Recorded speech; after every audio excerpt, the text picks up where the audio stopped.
IFFK എന്നാൽ സാംസ്കാരിക മേളയോ അതോ കേരള സർക്കാരിന്റെ വോട്ട് ബാങ്ക് രാഷ്ട്രീയമോ? ലോക സിനിമയെ സ്നേഹിക്കുന്നവരുടെ വേദിയാകേണ്ട IFFK ഇന്ന് പിണറായി സർക്കാരിന്റെ രാഷ്ട്രീയ അജണ്ടകൾ നടപ്പിലാക്കാനുള്ള വെറും താവളമായി മാറുകയാണ്.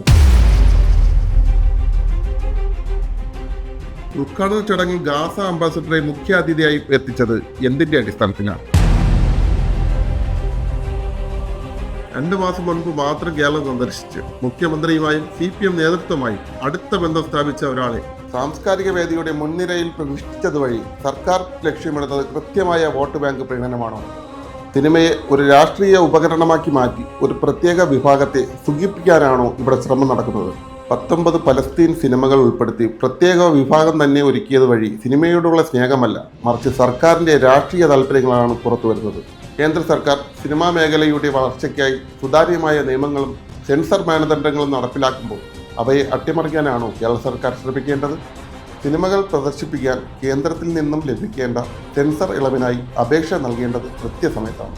എന്നാൽ മനഃപൂർവ്വം അവസാന നിമിഷം വരെ അപേക്ഷ നൽകാതെ വൈകിപ്പിക്കുകയും തുടർന്നുണ്ടാകുന്ന സാങ്കേതിക തടസ്സങ്ങളെ കേന്ദ്രത്തിന്റെ മേൽ കെട്ടിവെച്ച് നിലവാദം മുഴക്കുകയുമാണ് പിണറായി സർക്കാർ ചെയ്യുന്നത്. ദുരിതമനുഭവിക്കുന്നവരോട് ഐക്യപ്പെടുന്നത് നല്ലതാണ്. എന്നാൽ അത് സ്വന്തം ഭരണകക്ഷിയുടെ അജണ്ടകൾക്ക് വേണ്ടിയാകുമ്പോൾ മേളയുടെ നിഷ്പക്ഷത നഷ്ടപ്പെടുന്നു.